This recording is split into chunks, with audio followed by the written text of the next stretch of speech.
This is Travis with Smart Carry, and today I want to talk about concealed handgun licenses. In my state's referred to as a CHL, in yours it might be a concealed weapons permit. You know, just concealed carrying of a firearm. I want to talk about the male perspective and the female perspective. I'm hoping my fiance will do a short female video as well. I don't have a specific agenda. I'm just going to talk about what's important to me when I carry and the thought process that goes through my mind. It's all opinions. Whether you choose to follow those or not is up to you. You'll have to make your own educated decision and go from there. The very first thing I want to talk about is safety. You shouldn't just get your CHL in the mail, throw a pistol on your hip for the very first time and go out walking. One of the most dangerous things, in my opinion, is somebody who is uneducated about their firearm carrying in public. They're not only a danger to themselves, but they're also a danger to others. So please make sure you know the functions of your firearm. You know the ins and outs and everything like that. You should know all the safeties, how to fix a gun jam if one was to arise, and things of that nature. You need to carry something that you feel comfortable with. Whether it's a small little Ruger LCP 380 or a full-size Colt 1911, it's whatever you feel comfortable with. One definite thing when we're talking about safety is, unless you're in a state with open carry, which I'll get to that in a minute about my opinions about open carry and concealed carry. But if you're in an open carry state, then whatever you feel comfortable with. If you're in a concealed carry state like I am, the number one thing with safety, well, not the number one, but one of the first things you should consider with safety is the concealment part. Nobody should know that you're carrying a firearm. If you're printing and everybody knows you're carrying a pistol, then what's the point of concealment? We should just have open carry. Concealment, in my opinion, is better than open carry. Why, you ask? Well, in my personal opinion, like I said, my opinion, if I'm concealing and I'm in a convenience store and somebody comes in to rob it, they may not go after me because they don't know that I'm carrying a pistol. They may go just after the clerk, and then it gives me a chance to defend myself and defend the others around me. If they walk in and the first thing they see is a pistol on my hip, and I don't know they have any bad intentions because they're concealing, they just look at like your normal average person. They walk in, they see a gun on my hip, they're going to walk around behind me like they're just going, to buy something, and they're going to shoot me in the back because they're not going to take the chance. That's why I'd rather have concealed carry than open carry for my personal preference. It just makes more sense to me. Nobody should know that I'm carrying besides me. And, my fiance and stuff like that, So that I consider a safety thing. Concealment, nobody should know you're carrying. So if you're printing and you've got a big bulge on the side of your hip, that's not concealment. Concealment, nobody should know. You need to learn how to adapt to having your concealed. For example, and forgive me, this is going to be a little, probably more than you want to see, but it's the only way to really demonstrate it. You're behind me at Walmart. There's something on the bottom shelf I need to get. I'm going to bend down to get it. Oh, look, I'm concealing. Or I'm not concealing. You can see my firearm. Instead, what you should do, squat with your knees. I'm still concealed. Pick up what you need. Am I printing right now? Possibly. It's very possible. But I'm not going to be down here for very long. Get what you need. Put it in your cart and be done with it. Nobody will have time to notice what you're doing. Concealment is, it's not as easy as it sounds. There's different situations that arise that you might be printing a little bit. But standing upright, walking through Walmart, you need to make sure you're concealed. Nobody should know. So you got to think about these kind of things, and you got to learn, when you're going to be exposing yourself and stuff like that. Squat with your knees. Don't bend over at the hip. Things of that nature. Whenever you're going to a shelf at Walmart, something's on the top shelf. If you're carrying on your right side, you pick that object up with your left side, because that'll lift up the left side of your shirt, but the right side will stay down. This, however, will expose your firearm. So, You just have to learn how to adapt. You have to think. It's not just throw it in and go. You have to be conscious for a while that you're carrying. After a while, it'll just become second nature, and you won't even have to think about it. You know what you need to do. So that's a little bit on the concealment part. Going back to safety again, you need to know the ins and outs of your firearm.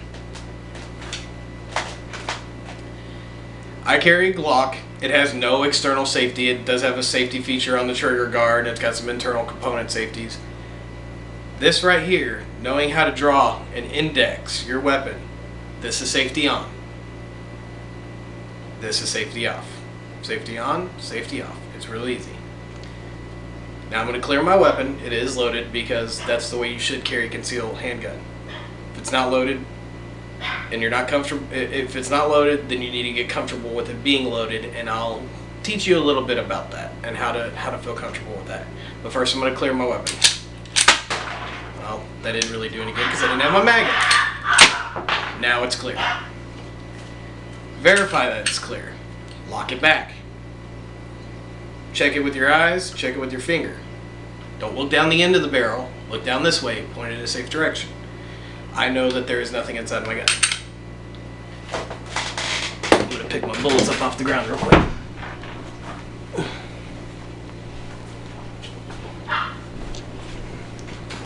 So,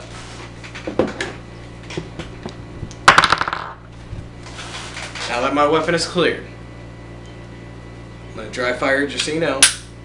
Okay, it's clear. This is your safety, like I said. This is safety off. When you draw your weapon out of your holster, you should have it indexed like this. Point or grasp, point, acquire target. Once you have your sights on your target, take your finger off of safety. That is your number one safety feature. Don't pull a pistol out of your holster like this. It's not, it very likely could not end up well. So make sure you index. You know, you should learn all this stuff in your concealed handgun class. I know some states have Second Amendment carrying. You don't have to go through that. But if you don't, you make sure yourself you learn how to be safe with your firearm. So that being said, I know it's clear. So let's say you're uncomfortable carrying one loaded in the chamber. I understand that. Everybody gets that way. It's important to learn, you know, how to be safe with one in the chamber, especially if you don't have an external safety like I don't. Maybe your preference to carry something else that does. You know, I'm not trying to sell Glock right now. It's just what I feel comfortable with. So what you do, without a magazine in it, cock your weapon. Okay. Same thing as if there was a bullet in there. This trigger gets pulled. See how it's not in the back position? When it gets pulled, it stays in the back position. Cock it, put an empty mag in it, carry it around. Practice drawing it, putting it back in, drawing it, putting it back in. As long as this trigger is never in the rear position when you look at it, you know you didn't fire on yourself. So just get comfortable with that. An empty pistol will not hurt you. Now, you need to make sure it's empty, whether you know you physically checked it and all that, or if you want to break it down. Oops. Take it apart. Pull the barrel out, look at it. There is no way that there is a bullet in here. So you know 100% you're not going to hurt yourself. But still treat it like it's loaded. That's how you practice good safety. Just treat it like it's loaded. Right now there is not a bullet in here, but in my mind it's loaded. So you can practice doing that. You can practice drawing with it already cocked back. You can practice drawing, pointing, getting on target, and things like that. You can practice the trigger pull. You know, dry firing, it might break your firing pin, and Glocks, they're kind of designed to be dry fired. Your weapon may not be. You know, just get used to it. If you still don't feel comfortable with this, there's one more option I have for you. An airsoft pistol. This one actually fits my holster quite well. There's nothing in it. But you can practice with this. I know it seems kind of kiddish, but it is something for you to get comfortable with. So make sure you don't get one that's black with the black tip and stuff like that. You know, just get a clear one. It's best like that, in my opinion, because while you're practicing, you know, nobody in your house, if you have kids or anything like that, is gonna think anything different. Of course, if you have kids, I wouldn't be practicing it in front of them because they're kids. They may not understand, or they may think, well, since daddy's doing it or mommy's doing it, I'm going to go ahead and practice with their pistol, and they may grab your real one. So, like I said, I wouldn't do it around my kids. So, like I said, you can practice with this.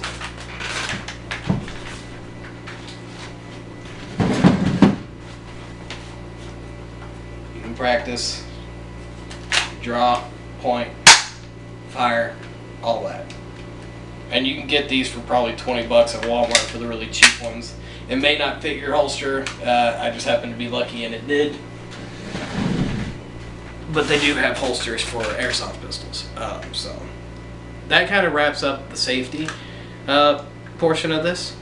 So we'll go on to the next thing.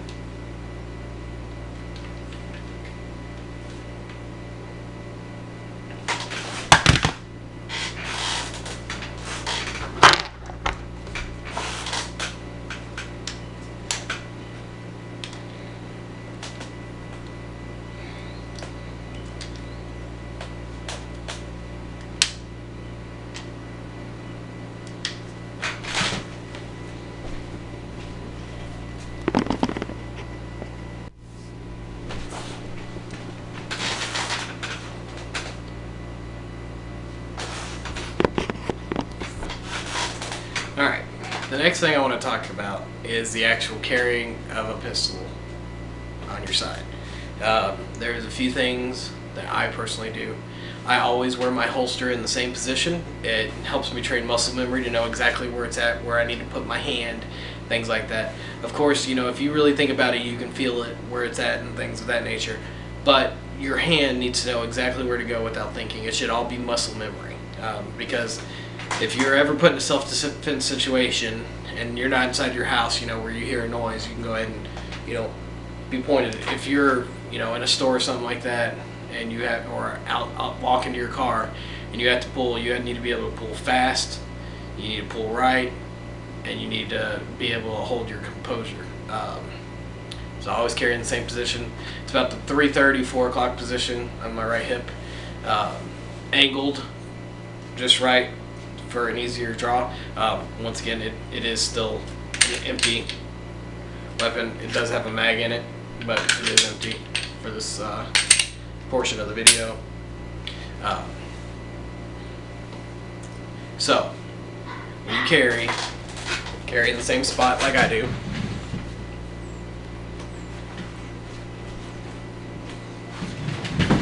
And you need to practice.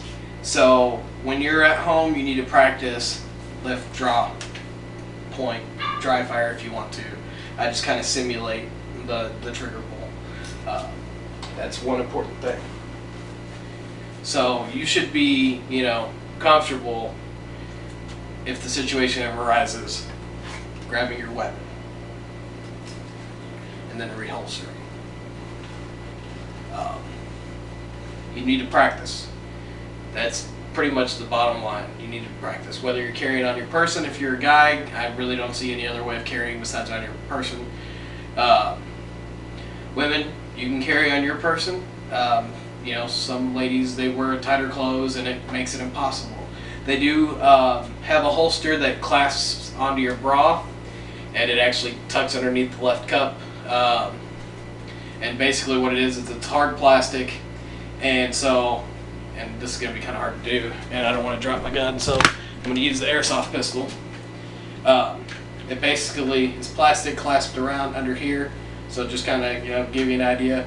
And then when you pull on the handle, it causes the plastic to separate, and then you're able to pull straight down. It's called a flashbang holster. They're about $50. It's made for smaller size firearms. It's an option. I know a lot of women conceal carry in their purse. They have a special purse with the zipper and stuff like that. I personally don't like them. and I'm going to tell you why. If you're walking to your car and somebody is going to rob you, what is the first thing they're going to grab? Your purse. Instead of having to struggle with the firearm, you'll have it right here. So that's just my personal preference. That's the way I suggest that women carry if they're not carrying on their side. Carry on your person. Because not only did they just disarm you, but if that's all they wanted was your purse and they take off with it, you gave a criminal a firearm. Because he will find it, I'm sure. So I really like that method. And it's real easy. You just lift up on your shirt, pull down. You might flash them a little bit, but at least you still got your property. And you'll have to practice with that, you know, lifting up, drawing, pulling down, firing. But like I said, for those who carry on your person with the inside the waistband, outside the waistband holster, just learn your steps. And, you know, it takes hundreds and hundreds of times doing that. You need to be quick with it. You may not have time otherwise. So, just practice. That's what I'm comfortable with.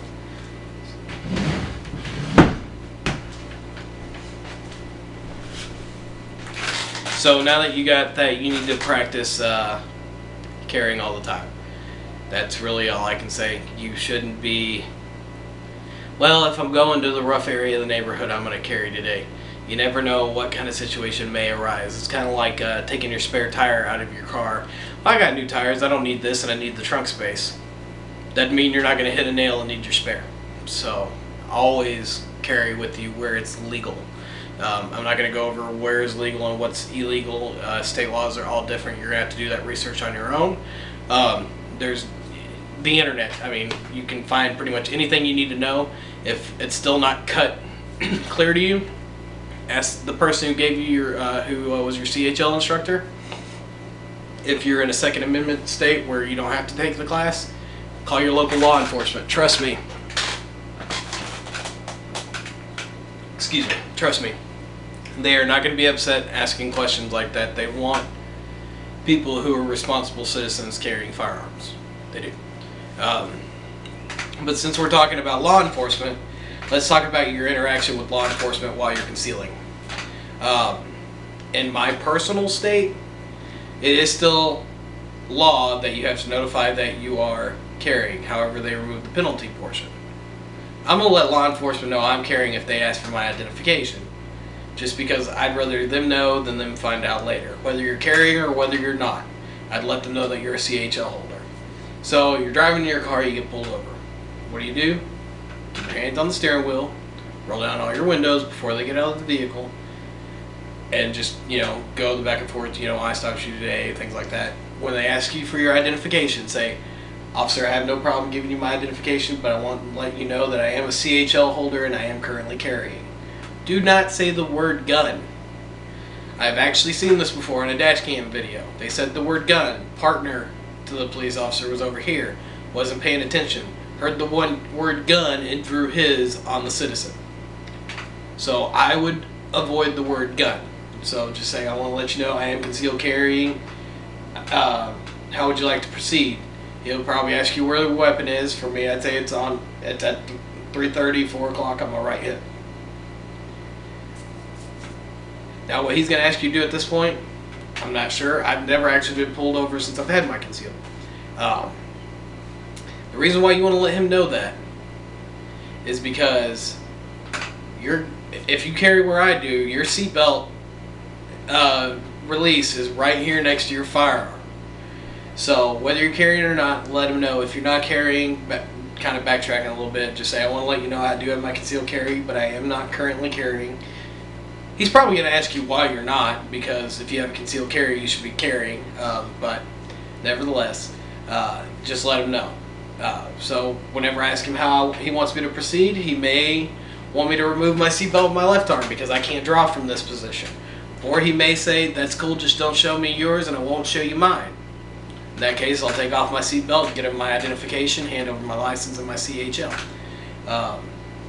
It is important to let them know, in my opinion. I'm not going to mention names, but somebody that I know that has their concealed carry got stopped, wasn't carrying, didn't notify the officer. Officer took their license, went back, ran it, came back and said, "Is there a weapon in the vehicle?" Now, you know, they said, "No, there's not. I'm sorry. I should have notified you. I don't have it with me." And he was pretty cool about it. You may not always get that, because whenever he goes back and runs your license, if depending on your city or state, it may pop up saying CHL holder. Well, he's going to wonder why that person didn't notify him that they're a CHL holder, so now his suspicions are up. Maybe there's some illegal activity going on in the vehicle, things of that nature. Just be honest. When you're honest, they're going to be a lot more relaxed, because they're going to know, well, they're not going to tell me that they're carrying a gun if, you know, they plan on something. It's all, you know, it's mostly about the element of surprise. So just be forthcoming, you know, don't, well, it's my right to carry, they don't need to know. What's the point? I mean, just let them know they're law enforcement, they're above you. You are not law enforcement because you carry a gun on your hip or in your purse or wherever. So you need to let them know that. If you're a law-abiding citizen, I strongly urge you to, and you're capable of getting your CHL and you feel comfortable enough and you're willing to take the responsibility to go out and learn and train and things like that, I urge you, go get your CHL, because you're not going to know when you need it. You're not. And when you do need, you know, just go do the right thing for yourself. Don't let yourself be put in that situation. And that's just my 2 cents. So, like I said, next week we'll do a little more, you know, on the practicing portion and, you know, certain situations, you know, things you don't normally think about. So we'll do that next week. Until then, y'all be safe out there, and we'll see you next week.